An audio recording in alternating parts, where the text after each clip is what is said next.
Hello, and welcome back to the Caffeine Chronicle from the Library of Linsk. I'm your host, IsaacLinsk. We're searching for South Jersey's best and brightest in arts and culture. This week, we're joined by artist and special event coordinator, Tina Notaro. Hi, pass me. Welcome to the show, Tina. Thank you so much, Isaac. Thank you for being here.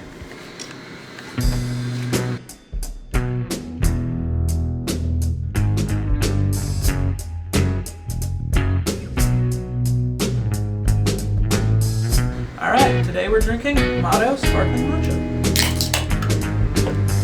Cheers. Cheers.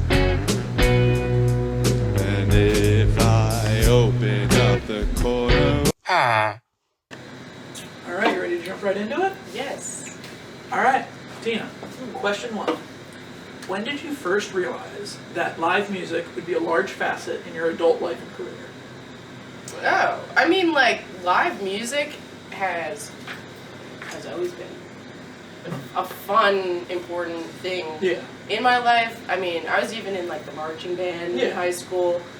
I don't know, I think it was always clear. Like, we went to the, like, blues festivals when I was little, so I think, thinking back now, it's kind of always been a thing that has made me move and groove. Yeah. So, Do you think there's a specific early memory where you're like, I see this, now I want to do this? Well, no, actually, it didn't. Progressive thing. Yeah, I've progressed into this kind of like live music events that we've been doing only in the last couple of years. Yeah, very cool. All right. Could you break down the conception of Noatrope and the different events you've been hosting in and around Atlantic City for the last 5 years? Yes. So Noatrope is what I like the word I invented to like identify an organized group of efforts by people in and around Atlantic City, and the word is made up of two parts. And noetic is a word I learned reading Michael Pollan's book, How to Change Your Mind, and it's the idea of like a feeling that connects you to like a religious, spiritual, or mystical experience. And people often have these while taking psychedelic drugs, but they also have them in any other type of like really self-actualized thing that they're doing that you can connect to a higher truth or authority. Yeah. So noetic, and then trope being like a motif or a theme. Yeah. So noetrope is the idea that we can have these type of experiences on a regular basis.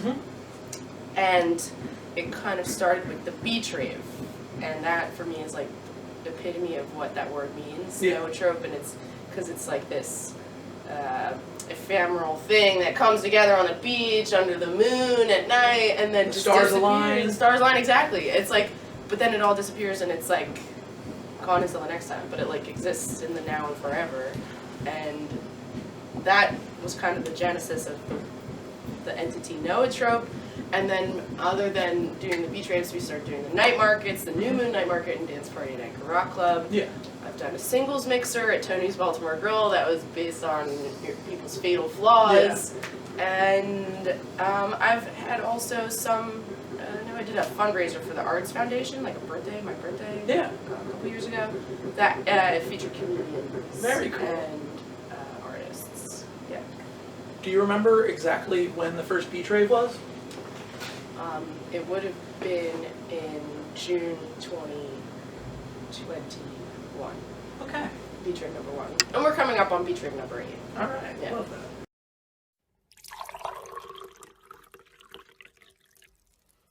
With the ongoing night market series, how important is it to you to keep artists local, and is it attached to a sense of creative sustainability?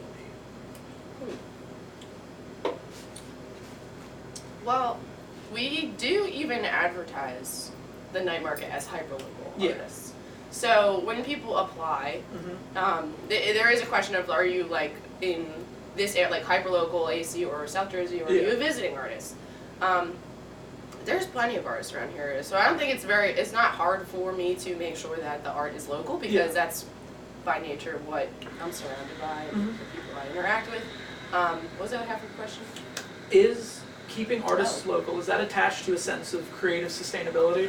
Like if, say, you were constantly getting only visiting artists, it's like, it's kind of difficult to always organize them to get to, random spot in Atlantic City at a random point in time. So it's like with local people, I could only imagine it might be easier on you, at least for the organizing half of things. I would say it's almost about the same. Everyone kind of like behind the computer screen, the text message, the email, whatever it is that I'm contacting them with. But I will say that like being able to bring in the visiting artist helps to keep things fresh because there's not, Atlantic City is only 38,000 people that live there. Like what percentage of them are artists? Maybe everybody if you're lucky. But I think the most sustainable thing we can do is to bring visiting artists here to help them realize that, oh wow, maybe I want to be in Atlantic City. Okay. And that's what's going to be the sustainable thing for me is like we need to import and get more people down to Atlantic City so that we can keep doing things like this and that the artists that are here can like continue being a part of them and everybody can better their art or better themselves or Have you successfully imported any artists or vendors yet? Like someone who maybe was coming from... They're coming. Okay. They're coming, Isaac. Y'all better get ready because they all want to move down here and they're all ready. So it's happening. It's happening.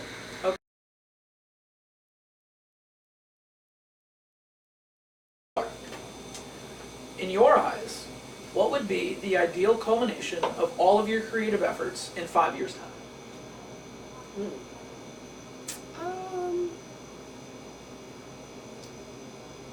We've talked about maybe getting a barge out into open waters, for a party out there, but otherwise. Okay, I hear it. Culmination of all my creative efforts.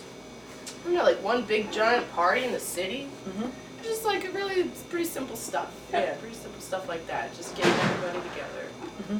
So I've got no real grand plan other than saving the world and. How do you think the beach factors into the collective creative energy and art scene in Atlantic City, and what does the beach mean to you personally? Wow.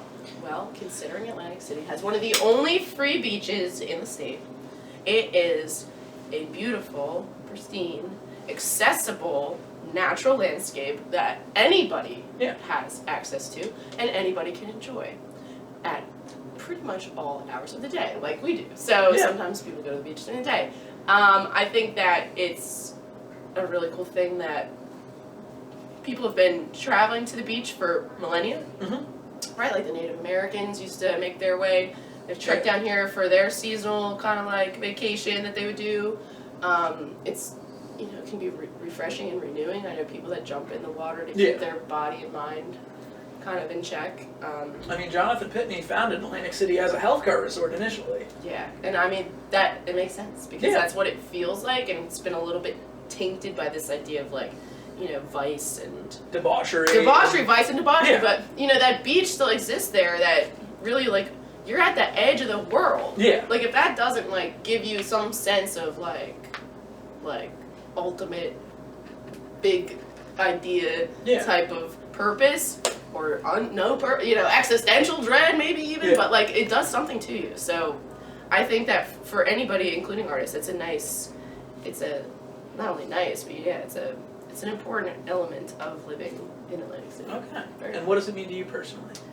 Oh, it means beach rave. It means beach rave. The sands of time where I look at the sand on that beach on Vermont Avenue, Crystal Beach, when the moon is full and the sky is dark and the beach practically closed. It's literally glowing. We have the lights on it and they're like just everything's so jazzy. It just feels like I'm traveling through space. Yeah.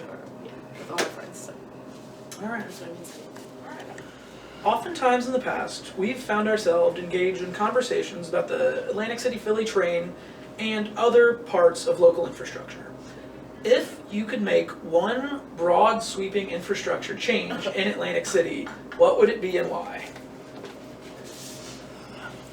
Well, they're already doing one of them, right? So the bike lane. I'm a huge fan of the bike lane. Yeah. And I know that's a really hot topic right now, but I ride my bike a lot in the city, and it's not easy to do off the boardwalk. So they're already accomplished. Oh, no, definitely. A big infrastructure change I would make is like, I'm really interested in some kind of light rail. The jitneys are great, but like, give me a freaking break. A jitney, I can't catch the jitney at all hours of the night. Sometimes these jitneys are never showing up. Sometimes there's no space. Like a light rail that could either circle Atlantic City or the county. Or just going from like Ventnor Ave to Ventnor Ave the entire island. State alignment too, like the trolley, like something like that. I think that could I mean, that would all be awesome. But it could also help the AC line, because that line is a sad excuse for. No, it's not that bad. All right, it's not that bad. But I know what you mean. I know what you mean. A 45-minute car ride doesn't need to be a 90-minute train ride. Although I will say, there's something nostalgic to taking that train to Philly. There's like a really weird nostalgia link makes there. me feel like I'm going to Warped Tour again. Definitely. I mean, for me and him particularly, like every year when we were in elementary school, his or my parents would take us to the Mummers, and we'd have to get up at, like 6 a.m., get on the train. Wow. And take the transfer too. Yeah. I would make one change to the train. That train, the existing train. This could be done, I feel like, in a day. in a day. I could walk onto this train. Alright, so they should make the last car party car. Okay. Drinking, smoking loud, and then you just pregame on your way to Atlantic City. Jeez. I mean, on the day of the Eagles games, almost Almost all every the cars car is are a party party car. cars. A two-parter. Question 1. Do you have any questions for me?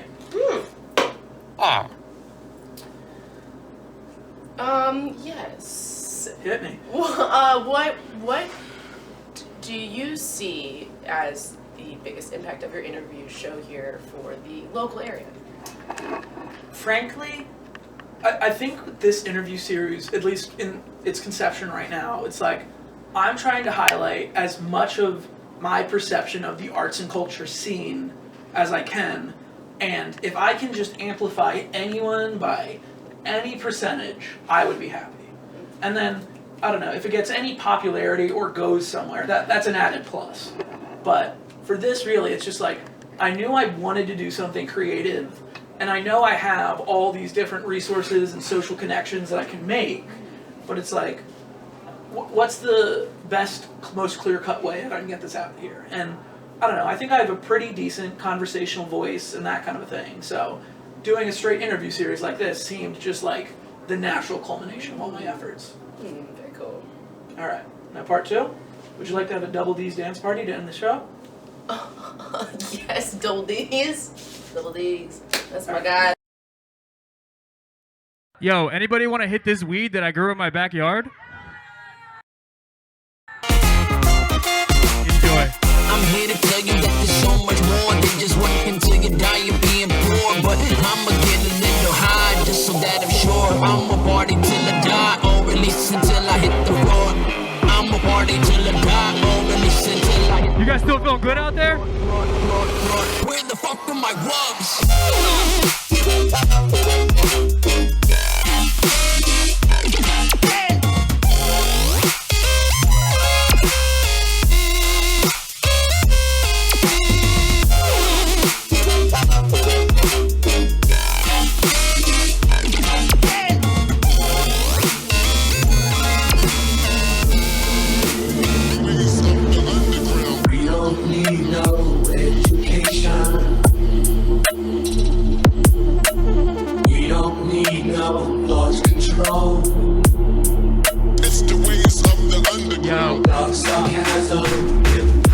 My name is Double D's. Let's keep this shit going.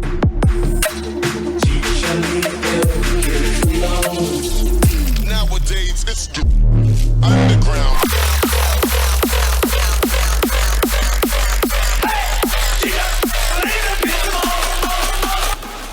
All right, Notaro, this has been the Caffeine Chronicle. Thank you for being here. Thank you so much. Of course.